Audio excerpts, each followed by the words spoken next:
god, what now? So as you can clearly see, I've got a bunch of Super NES parts out. You might be asking yourself, why? Well, this is going to be why. That's right, I picked up a replacement shell for the Super NES. I went with the Smoke Black in this case, and I figured it'd be a fun little project to do, especially since I do have all these extra parts and no good shell for it. Now, you may notice that the shell itself is incomplete. You know, there's no buttons, eject mechanism, dust protector for the cartridge slot or the entire slot housing, as well as controller ports, plate that goes back here for the power out, RF out, AV out, expansion port cover, etc. And that's because you need to reuse those from your existing Super NES. The only reason I can think of that they decided not to include those is because this would have to be desoldered to replace it. Let me see if I've got, yeah, so these are all soldered into the board and this is attached, so it would be very difficult for the average person to swap that out. They wanted to design this as a do-it-yourself simple project. All you need is a screwdriver. They could have probably done the replacement extension port cover. They did not, and that's probably fine. And then the other issue would be the controller ports are also soldered in to the board. There are clips, but because the pins are soldered on, this can't be separated, so that's another reason why that's going to remain gray. And the eject lever, well, that can stay that color because it's actually not going to be that big of a deal, in my opinion anyway. I mean, it's not like it really clashes, so I think we should be okay. The other thing I mentioned you need is the cartridge housing, because that holds all of the mechanisms and everything in place. That will be showing through as well to an extent, but the smoke shell kind of hides all that. I was thinking about initially spray painting this black as well as all of the shielding, but I think I'm just going to leave it be. I think it'll look fine just like that. I may, who knows, in the future, actually go and repaint this. Actually, I don't even have to paint that. I could paint this in general, especially since it's all yellowed. I don't know if it's showing up on camera because of the lighting. Yeah, so this is still yellowed, so I may spray paint this black just to hide it a little bit better. We will see. So, yeah, I'm going with the SHVC CPU01 board, which is one of the initial batches, because I just like this board. I like the replaceable sound module, and again, when I had my original Super NES, I had a near launch model. So, however, I've discovered that if you use this, there are a couple of pegs that have to be trimmed. This one here and the adjacent one here, and I believe there's one on the top shell too, because the initial release board is actually a little longer than the later revisions, so it makes it a little difficult for it to fit. Fitment overall, in fact, is going to be a little challenging, but I'll make do. But as you can see, it doesn't completely rest flush. So now if you're using any revision that's newer than this, I don't believe you need to do that.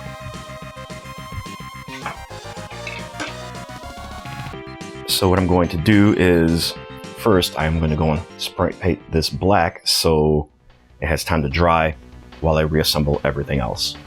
I know I said I was going to start putting it together while I let the paint dry, but I realized it's going to need a few different coats and some time, and I'll probably have this put together before all of that takes place, so I decided instead just to paint them first. And here's the result. I'm not the best at painting, but I think it came out alright. I went with like a semi-gloss, almost like a eggshell. It's definitely a flatter finish, and I think it'll look really, really good once everything is all put together. Rough idea of what it'll look like. So I also took the opportunity to give a couple of coats just to the inner bezel, or whatever you want to call it, just so that it doesn't completely clash. And I think that'll look really awesome too. So I did not bother with the RF shields or anything like that, and I forgot. I might still do it at some point, the extension port cover, but that's fine. I'm not going to paint these because it'll be a huge pain and it'll be fine. So that's the only parts that'll really be exposed will be the inner ports themselves, and it won't be that much of a contrast. So that's all done. Let me go ahead and make some room here to actually put everything together. And I don't know if I'll just do a super long video where I'm putting it together, or if I do a montage. I haven't decided yet. Now, as I did mention, you are probably going to have to snip these little pins off if you're using a SVHC CPU01 model. In fact, on their website, and I'll try to superimpose the image in the video instead of using a iPad. They show these two pins have to be snipped off for that model. So remember that, and the best way to do it is get yourself some angled flush cutters, side cutters. Should be able to get them at just about any hardware store. You can probably find them online as well. It's a little scary to do it because once you do it, they won't easily go back on, but there's not much that you can do about it.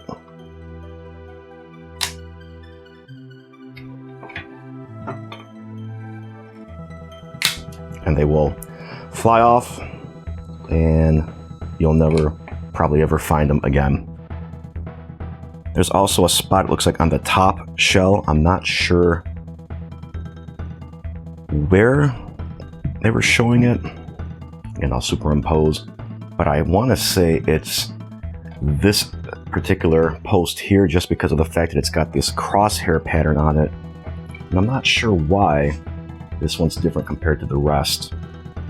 Oh, this is why. It's because of the sound module. Since the first revisions didn't have the sound chips on board, Nintendo assembled it with this little detachable module, so that adds a little bit of extra height. So that's why you have to snip that off. If you're using any of the other models, you don't have to do any trimming at all, it seems. So let's see if I can get this one too.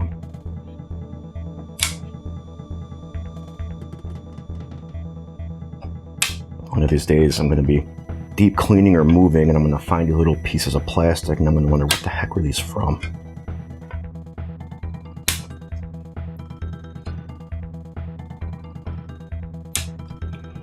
And that should be it, and that should be all the cutting, hopefully, that you'll need to do.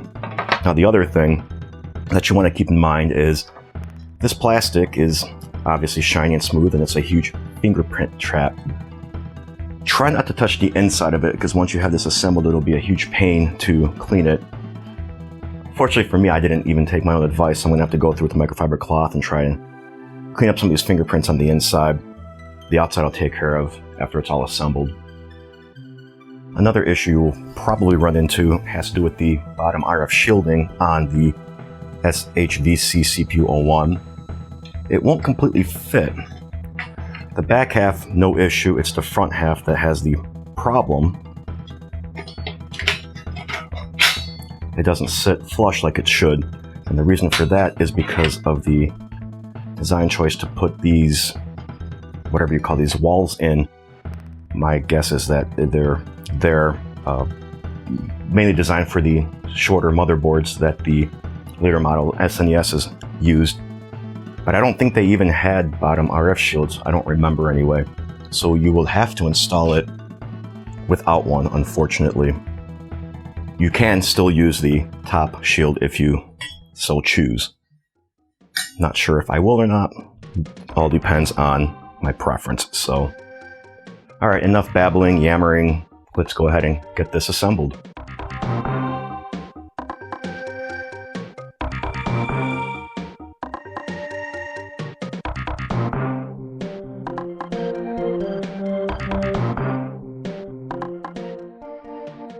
So, stopping the montage for a bit, there is a peg in the very front which normally would be fine, but it doesn't seem to want to allow me to get this board to fit. I have to reseat it a little bit. Hopefully that doesn't cause any fit issues at the rear. Yeah, see, there's another little peg there too. If I had tried to install that one, so it might not be a 100% perfect fit. You may have to fiddle with it a little bit. But again, considering we have options to replace the shell at all, is probably more than worth the minor frustration you will have to deal with.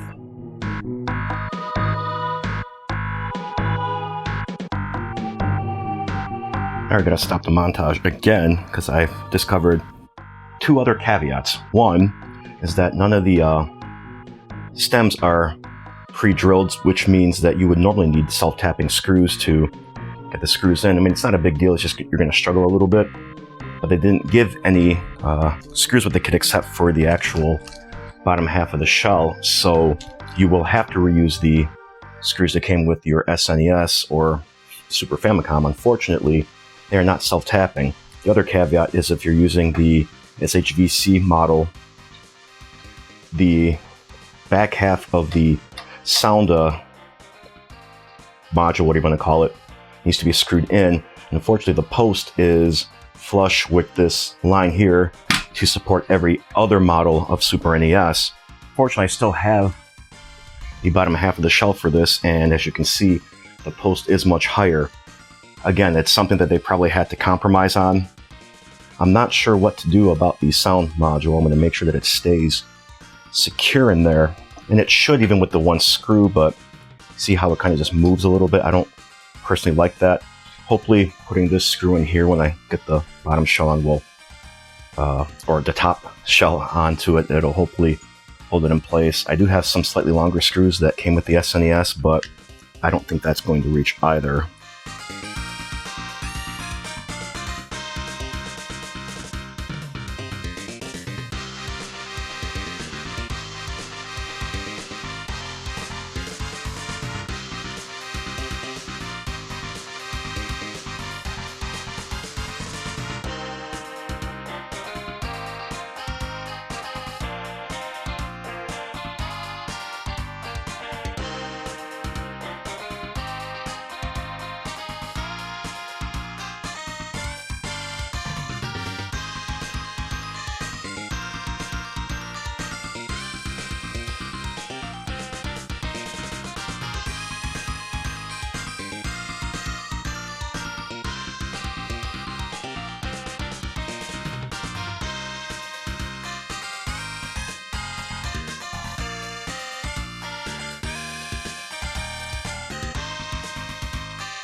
So stopping it again because ran into a snag. Cartridge door, for whatever reason, doesn't want to properly close, and I'm not sure why. Pretty sure the spring's in place the way it needs to be, but it almost looks like this piece here is putting too much pressure on it. Let me try loosening the screws a little bit and see if that helps a little bit. That's why it's always a good idea to do some test fitting before you finish putting everything back together again.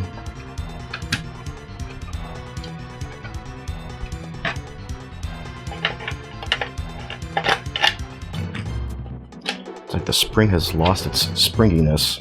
Let me take it all apart and see what's going on in here. Alright, figured out that issue. I had that little part of the spring that like holds it in place on one side. Had it on the wrong part of this piece here. Unfortunately, I got a little tiny scratch on the interior of the top half of the shell, but that's fine, it's barely noticeable. Let's wrap this thing up.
And here it is.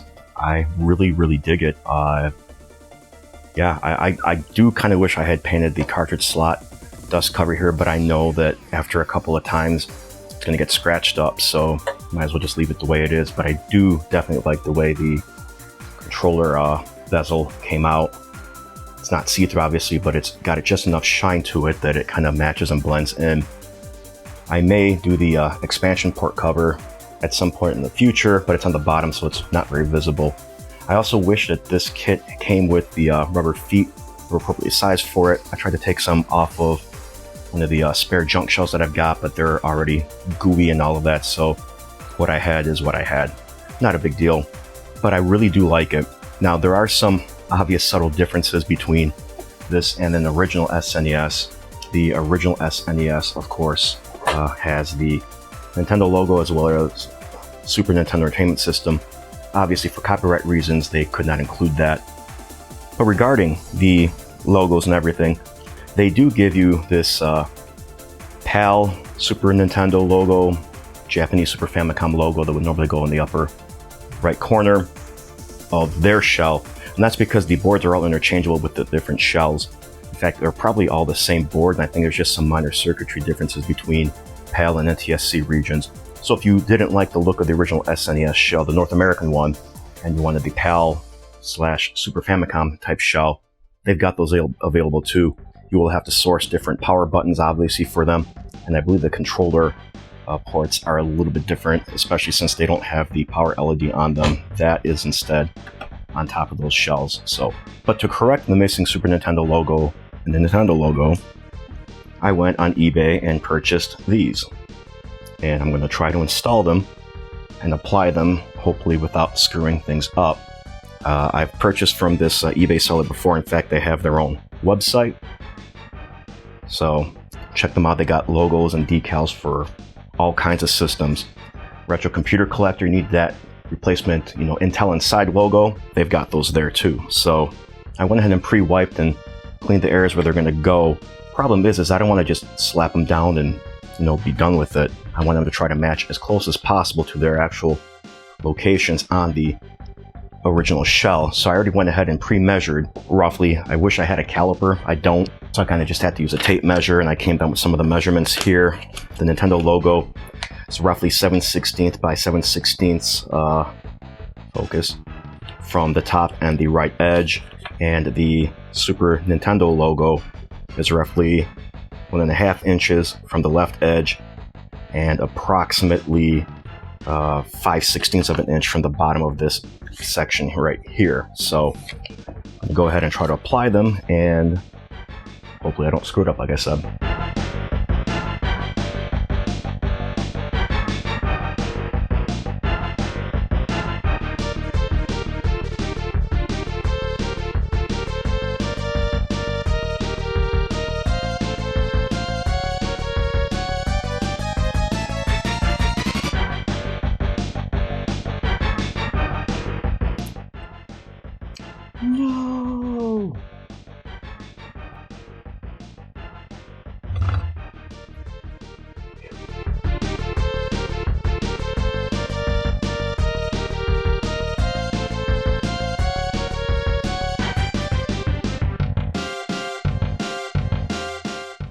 now it's complete. And I managed to save the registered trademark logo, so yeah, I'm digging it with the metallic logos on there for sure. Now, I did not replace the power LED because it just seems like too much work right now, and this project was a little bit more challenging than I thought because a lot of the screws were just tough to get in, especially since the screws that came with the original shell are not self-tapping. Made it a lot more challenging, so. But everything else seems to be good. One last thing to do, power it on, hook it up to a TV, and see if it still works. All right. There she is down here. Let's see. Turn the lights off in the room to make it a little bit easier to see the CRT. But there's the black SNES console.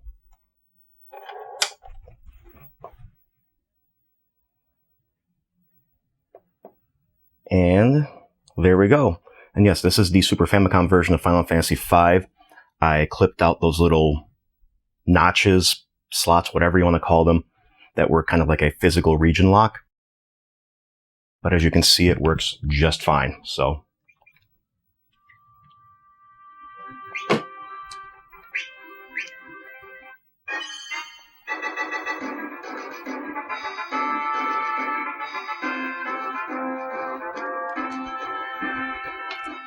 But yeah, I really dug this little project. I think the whole concept of the replacement shell like that is really neat, and it's good that we have options now, since the original shells are yellowing and becoming brittle and falling apart, almost crumbling in your hands. So having options like this is great.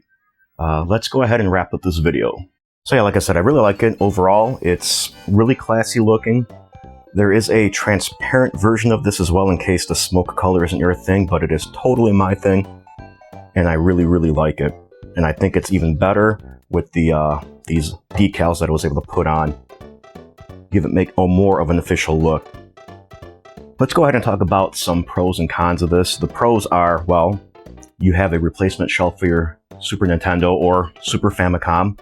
Remember from my repair lot, this is what was left of one of the shells, and it's chipped away and cracked and broken, and top half is no better. So now this was also partially damaged through shipping. That's a different story, but it's not that far from what a lot of them look like now. So having that as an option is fantastic, and they do also have them for the Super Famicom or PAL style SNES shell, the more rounded looks. If you want that, you can get that. Like I said, you'll have to source appropriate buttons and controller ports for it.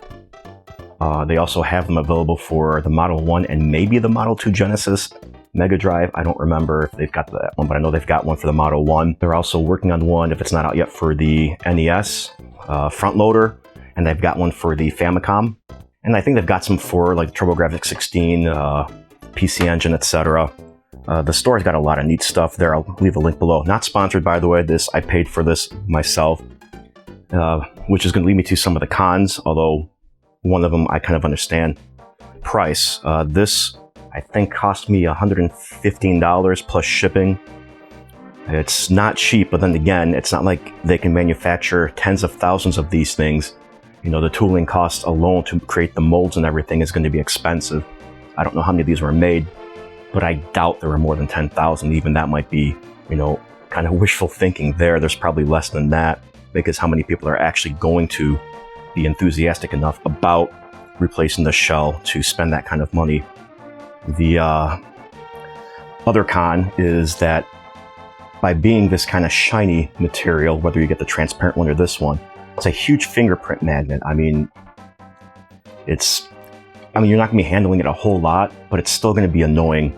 And also, it'll be more of a dust magnet.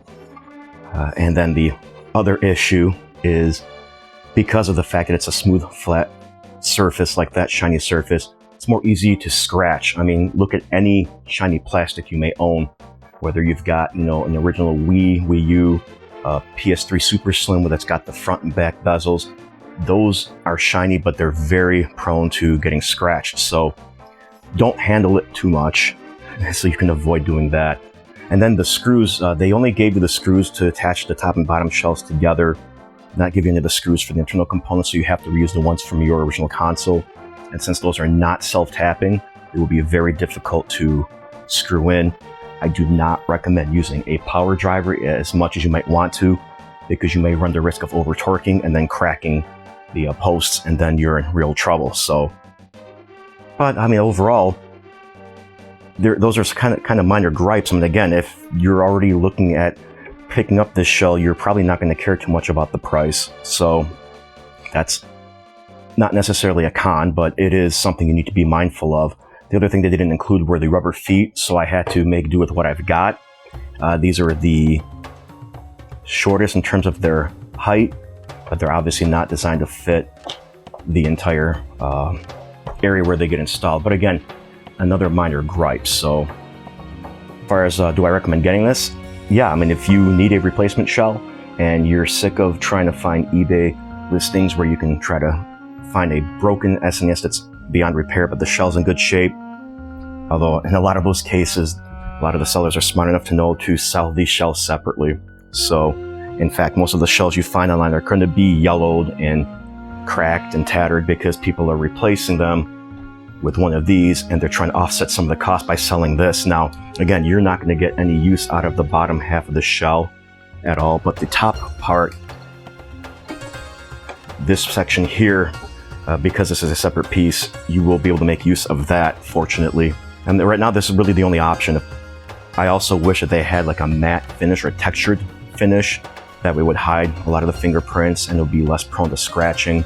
I know it's, again, tooling costs are expensive, and it would probably be too expensive, too costly to do it. The original one does have a texture on it, so you don't notice the scratches as much. And you won't notice the fingerprints. But again, these are all minor gripes. So if you need a shell, that's your option. I'll leave a link to the Retro Gamer store down below. I think right now that's the only place you can get them from, if even they have them. And like I said, they got some coming out for other consoles. But that's probably it for a while for Super NES in terms of any console mods and repairs. I've got still the one board left. I have no shell for it. I'm not sure what to do with it. I may just part it out, or maybe I'll keep it for spare parts. And obviously I have this one that I refurbed. Last time I did the SNES series, the Repair Lot series. I don't need this one necessarily anymore since I've got this, and I'd rather have this one.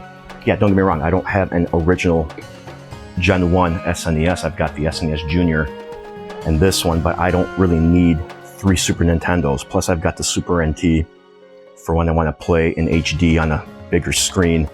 When I want to do the retro stuff, then I can play on my CRT with this or the Junior. So I'll figure it out. I don't know. Anyways, I'm just babbling out at this point. I'll also leave a link below to where I got these stickers from. This is just so cool having this here. I don't know if maybe Retro Gamer Store, if you're probably not watching this video, but if you are, maybe get with the person that made this here, and maybe you can ship it out as an entire kit. So, all right, well, that's all, everyone. Thanks for watching. Thanks all, and I'll catch you later.